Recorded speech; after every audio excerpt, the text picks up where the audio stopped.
What's going on, everybody? Welcome to this episode of MicroStudio. I'm your host, Karen Elliott. Today, we have an elite entrepreneur in the studio, a master of communications. Please put your hands together for Karen Elliott. Welcome to the show. Thank you. Happy to be here. Happy to be here. We do this in a live audience in MicroStudio. So thank you so much for being here. You are the second guest to be in MicroStudio to run this podcast. So it's a privilege to have you here today. We got the live chat going on. So for those who are watching here, MicroStudio is a media agency and we help you build your professional brand through video. If you are watching on the replay, put your questions in the chat. Karen and myself will be watching this and reviewing this periodically and answering them on a regular basis for you. So welcome. Tell us a little bit about who Karen is. Who am I? I'm a very strong woman to start with. I am a mom, a daughter, a friend, and an entrepreneur.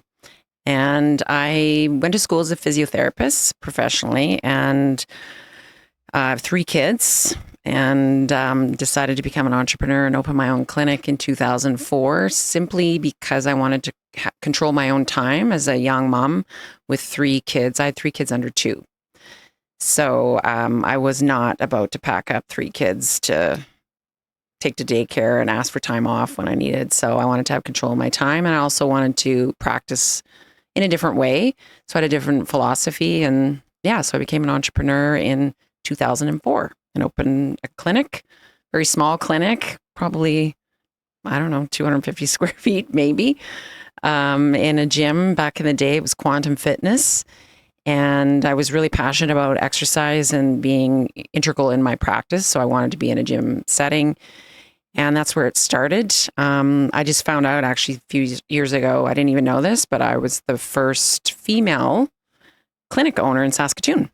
That's crazy. And you mentioned that earlier, and I want to dive more into that. The fact just being an entrepreneur in itself is a handful, let alone being a mother of 3 children under the age of 5. Mm-hmm. You launched here. So ultra crazy, but it's been a really, really good success story for you. So let's go briefly into what it was like being the only female entrepreneur to launch a clinic in a male dominated industry. You know, Garen, I never even thought about it. I just was so focused on my why at that time. And it was really, I wanted to be a mom and a business owner and have a career. And I knew I couldn't do it working for someone else the way I wanted to do it. So really, I just was so focused on being able to be there for my kids and having control of my own time. I just did it. I did not even stop to think how. I just decided, and I figured it out as I went. And then it really wasn't until probably 5 years ago that someone actually said to me, "Did you know that you were the first female clinic owner?"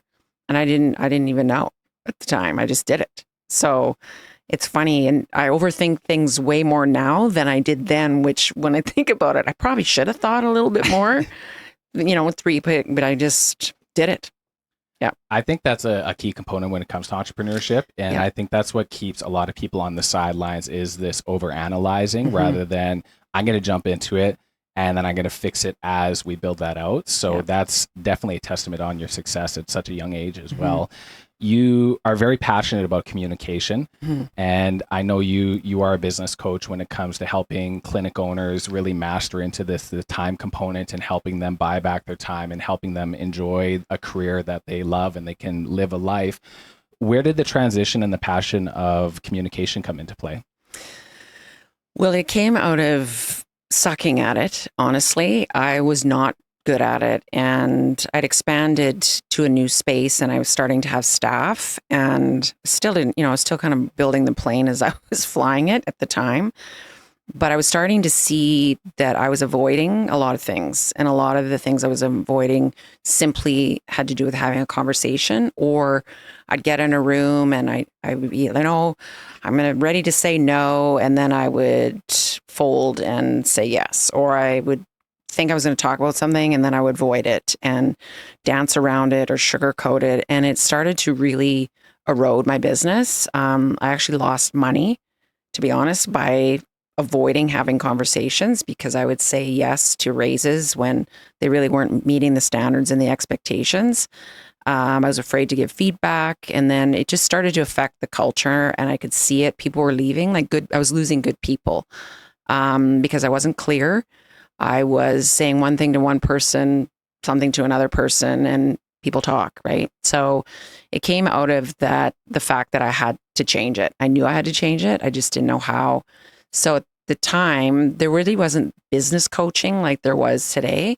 So I literally looked up how to run a business and communicate at the time. And there was nothing in Canada. So I went down to the States thinking I was just going to learn how to run the business. And the first thing we did in that, it was, what was it called? I can't remember the name, but the first thing that we did was communication. I'm like, communication? Like, I need more new patients. But little did I know that course, that section on communication changed everything. Like everything in my personal life, in my business life. And that first tool that I learned, and that was in 2009 that I did this, I still teach that framework today. I actually just taught it yesterday in my group coaching call. And it changed everything. I finally learned how to communicate, and I didn't realize it was a skill.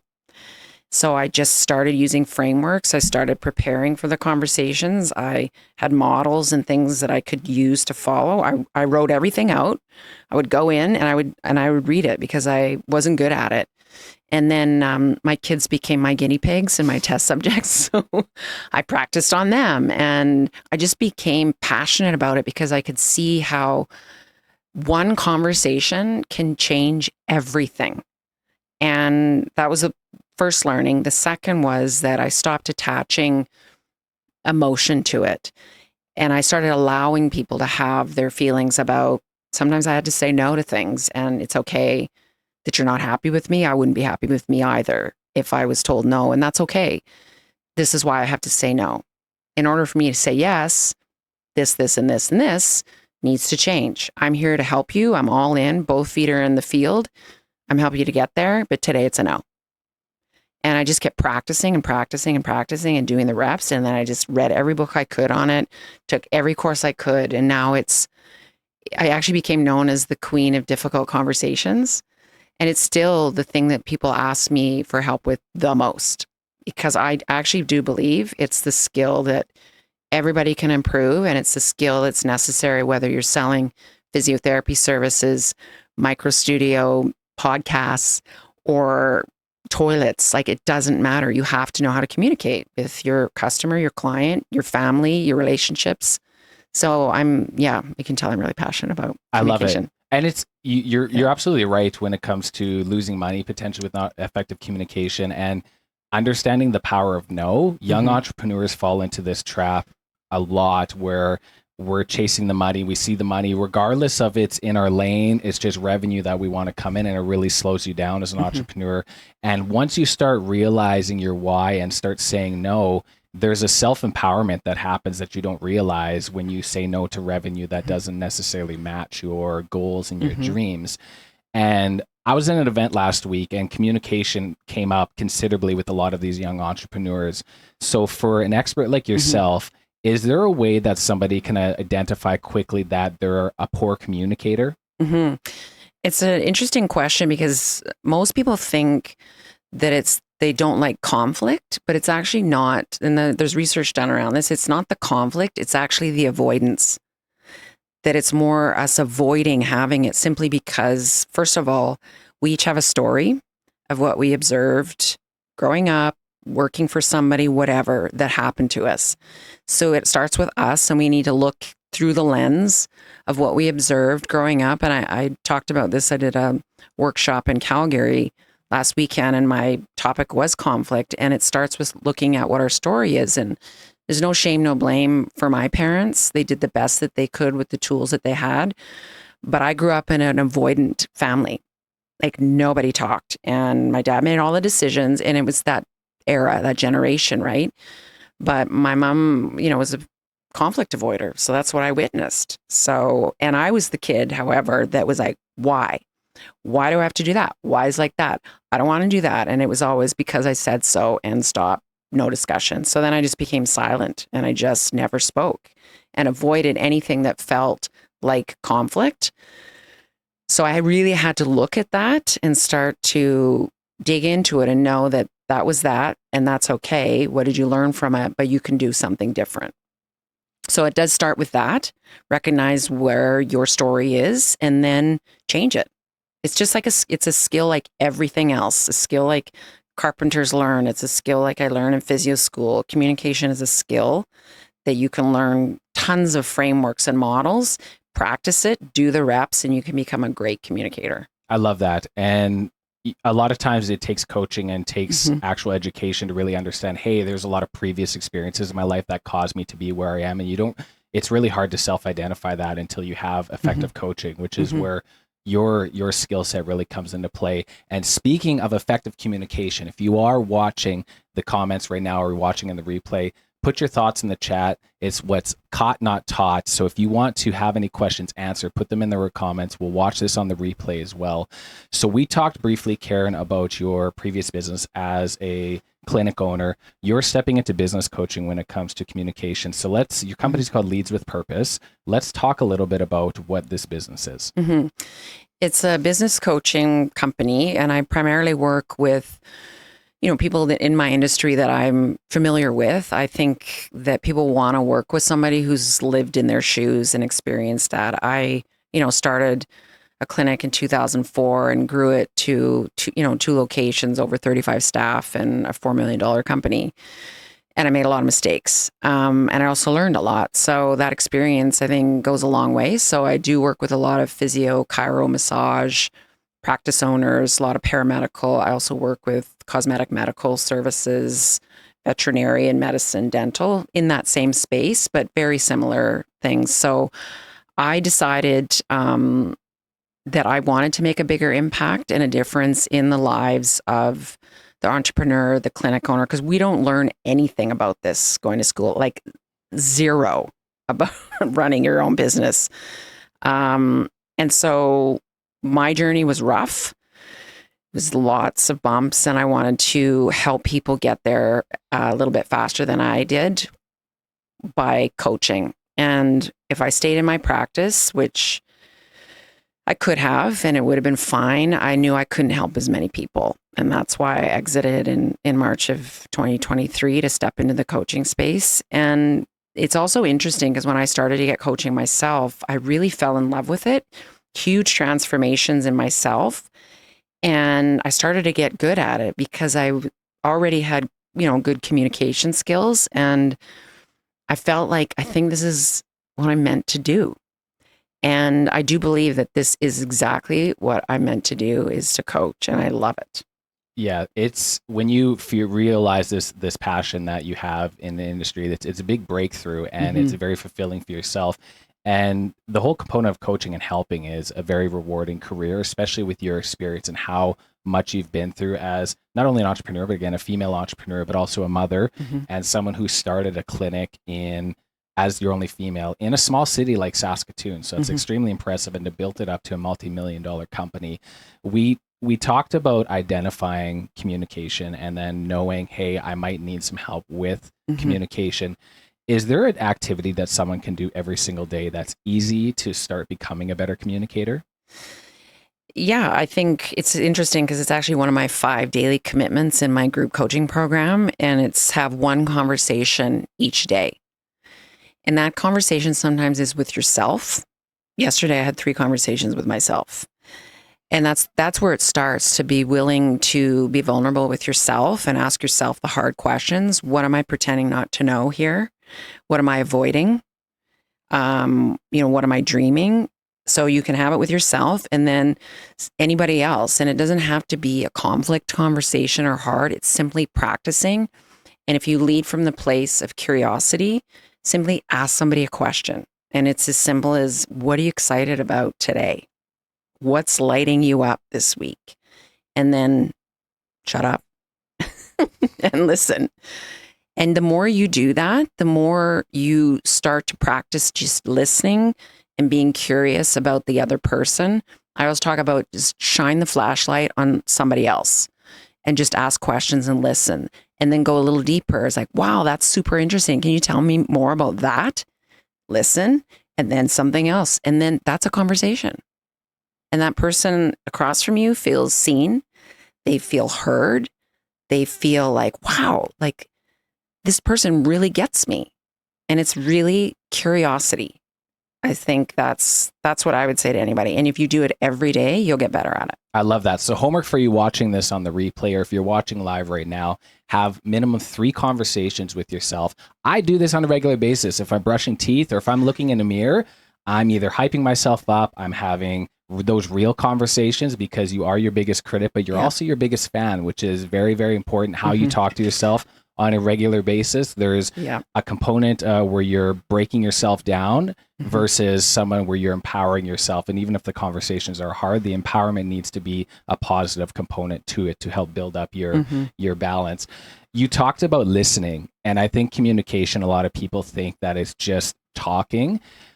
I almost think like a Myers-Briggs, where there's like personality types. Is there like communication styles, or is there communication types that people have that you can identify, or is there a way to identify communication styles?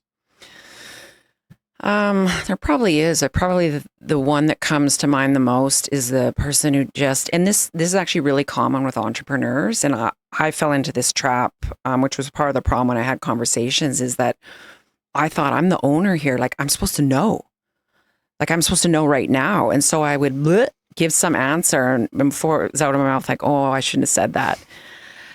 But I think it's okay not to know. It's about curiosity. So we tend to, as entrepreneurs, we want to fix it right away. We want to tell them that we know the answer instead of allowing them to come up with the answer, right? Because as an entrepreneur, especially if you have a team, people are coming to you with the problems. And if you're the person always fixing them, they're never going to learn how to solve the problem themselves. So, a fixer is a communication style, a telling versus a listening, where you're just telling instead of just simply listening and asking questions.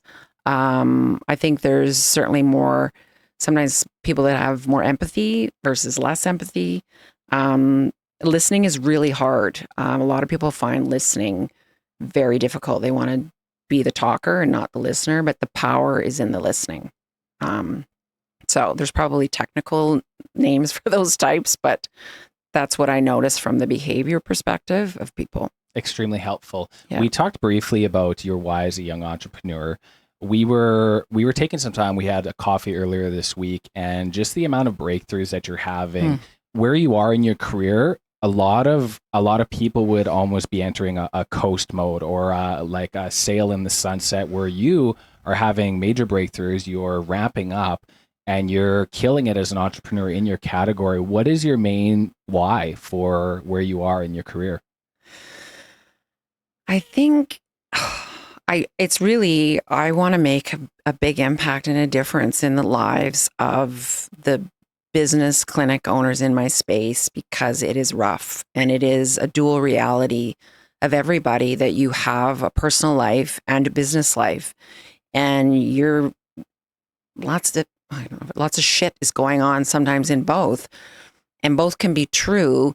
But if you have the systems and the people, processes, the culture, and you have somebody coaching you through that, it can be a lot easier. And that's my whole mission, to allow that so people can have freedom of time, freedom of money, freedom of relationships, and freedom of purpose. And all 4 of those buckets are possible. And I want people to have all 4.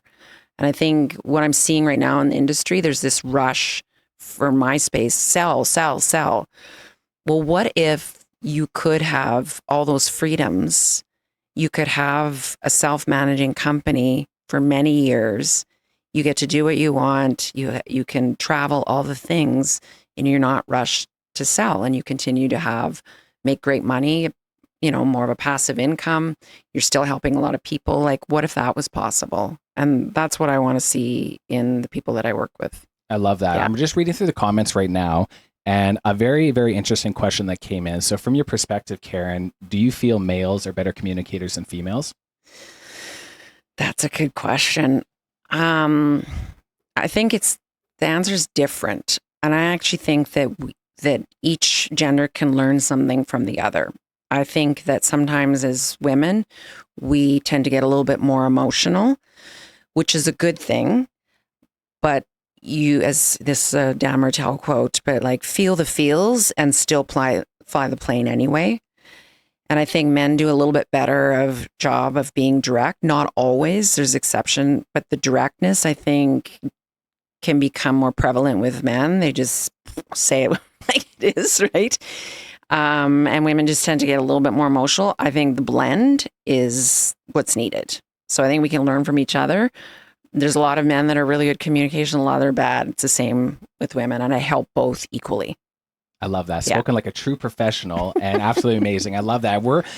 Believe it or not, we are running out of time here. So with this, I have a bunch of people in the chat asking how we can get a hold of you. I have a few asking what are the requirements to become you as a coach. How can we get a hold of you if we want to learn more about becoming a coach? Probably the best is Instagram. So you can DM me. My handle is at Leads with Purpose. DM me coach. And I talked about my first communication tool. I'm happy to give you that as a resource because it's very, very simple. The acronym is ARC and it works every time. Amazing. So message her coach. She's going to send you the resources that you need. And this went by quick, as it always does in MicroStudio. But I want to thank you so much for coming into MicroStudio. It's a true honor. And we are going to have you back again at some point. But with MicroStudio, nobody leaves MicroStudio empty-handed. So Ash, we're going to be leaving. You got yourself your own MicroStudio travel case that you can take along with you with MicroStudio.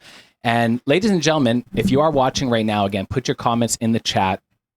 And MicroStudio is a media agency that helps you build your professional brand with video. If you are someone who wants to start focusing on your personal brand and you really want to dive into utilizing your brand to generate revenue, specifically through social media, feel free to reach out to myself at Garen Belaney on Instagram. You can send me a quick message, DM coach, or if you have any questions when it comes to content creation, I'd be happy to help you out with that. And I know sometimes you do want to wait, you sit on the sidelines, you're not sure. When it comes to content creation and building a professional brand, there's one thing that you need to remember. Yesterday's price is not today's price. Yesterday's price is not today's price. Karen Elliott in MicroStudio. You already know how we do it. Thank you so much. Put your comments in the chat, and we'll see you on next episode.